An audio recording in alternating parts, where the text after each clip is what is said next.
We're going to walk you through 3 key areas of Sugar Discover today. We're going to show you how Sugar Discover can deliver insights through our insight feed, which will take you to areas that deserve attention immediately. We'll also provide you with additional out-of-the-box analysis through a library of insights that go beyond where your business is today by showing you how it got there and where it's going. And lastly, how Sugar Discover empowers you to build your own insights. So let's start today's demonstration, much like you might leverage Sugar Discover, by first checking out the Discover Insight feed. While we are accessing this feed via the Discover portal, this feed can also be delivered directly to your mobile device or Slack. Instead of having to monitor hundreds of potential metrics, the ones needing our attention are quickly surfaced. Things like ideal opportunities, which are opportunities that, for whatever reason, have had no movement recently. Here we can see that there are 5 opportunities that meet criteria, with the top 3 showing in our feed. We can easily see all 5. Next is days in stage. Here we see that our average days in stage for opportunities in the qualification stage have increased by 27%. As I drill into this metric, I also see on the right related insights that give me direction on what can be affecting this metric. Notice here that the enterprise team has the highest days in stage average for the qualification stage. Now we know which team to look at in order to increase our overall velocity of our sales. Going back to the insight feed, we can look at the win rate trend. The next metrics that has surfaced is one that is moving in a positive direction. While it is critical to look at areas in our organization that need improvement, it is just as important to look at areas that are working well so we can investigate and repeat that success across the organization. Let's dig into more insight behind our unexpected increase in our win rate. As we look at this trend, we see additional insights that we are experiencing the higher than win rate due to high returns on our purchase leads and outbound campaigns. And the sales teams that are benefiting the most are the Central and the West sales team. My next step now would be to reach out to those sales managers and find out what outbound messages they are using with those leads that they purchased and replicate that across all of the sales teams. Let's go back to the Insight feed. Now that we're caught up on the Discover Insight feed, let's take a look at some existing analytics that give us a deeper understanding of our business and, more importantly, compare that to the historic snapshot data in order to understand trends at a broader and deeper level. I can easily search to find the insight I am looking for. Let's take a look at our sales funnel and how our opportunities are moving through them. We will take a look at our flow analysis funnel. In this funnel analysis, we are looking at all the opportunities that entered a particular stage, and specifically what stage they went to once they left that stage. Due to the fact that we automatically have access to the historic snapshot data, this type of analysis is easy. Remember, we are looking at the historic path of the opportunities, not where these opportunities are at this moment in time. We see the evolution of our opportunities in our sales stages. For example, we can look at all the opportunities that came in as a lead. We can see that out of all these opportunities, around 5,800 went on to discovery, while about 8,900 were suspended or abandoned.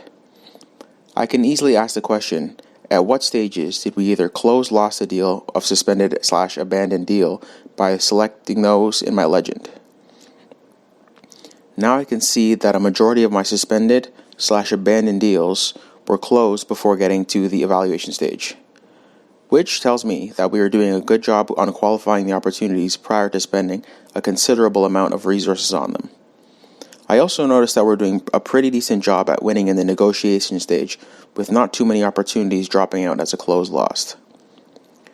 Now, going back to my library, we can take a look at our second funnel analysis called the funnel conversion and velocity. In this analysis, I want to take a look at all my opportunities for the last quarter and look at how they moved through the sales funnel.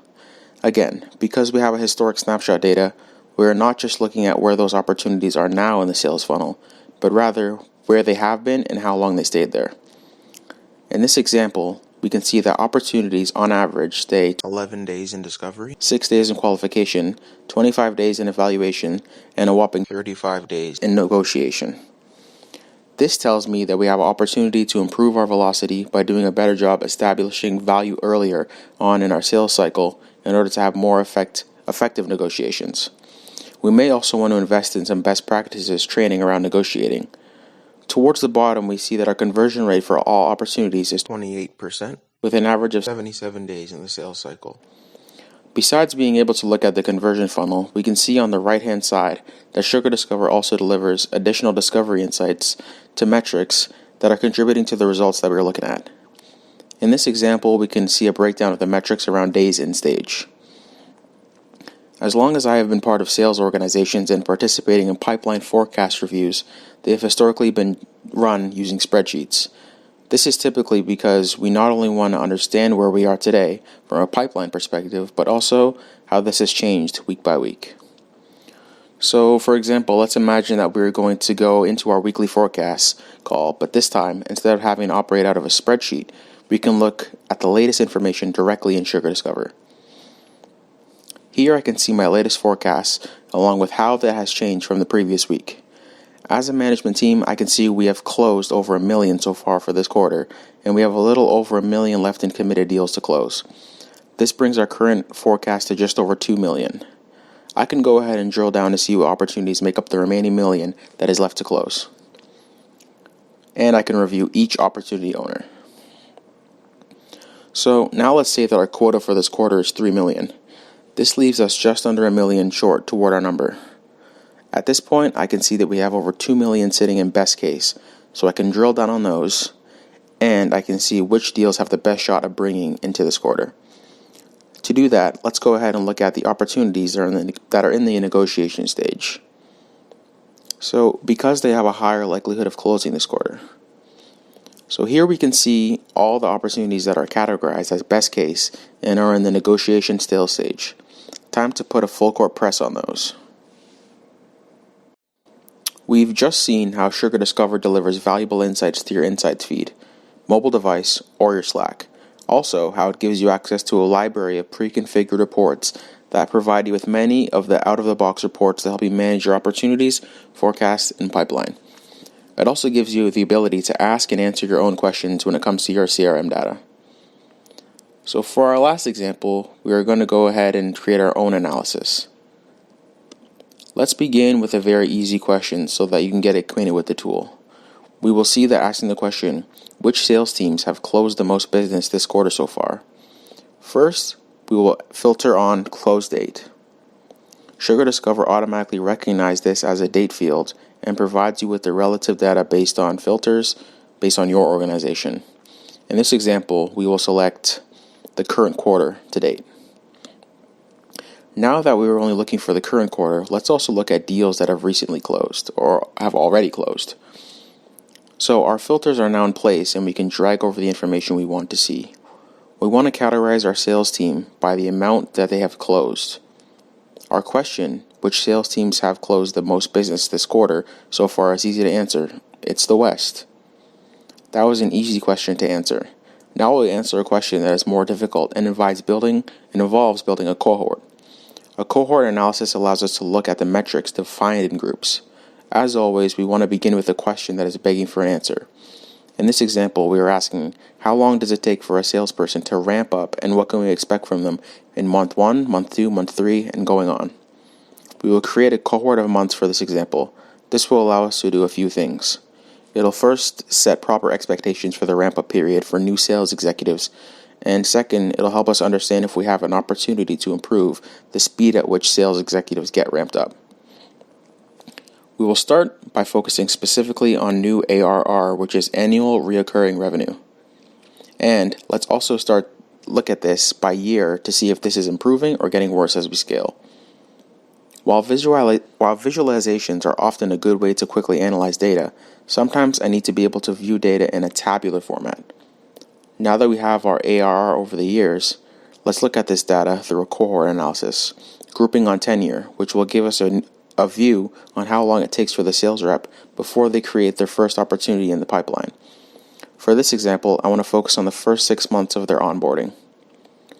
Now I can see if we have improved over the years or gotten worse. I can also easily add conditional styling in order to see patterns much more easily.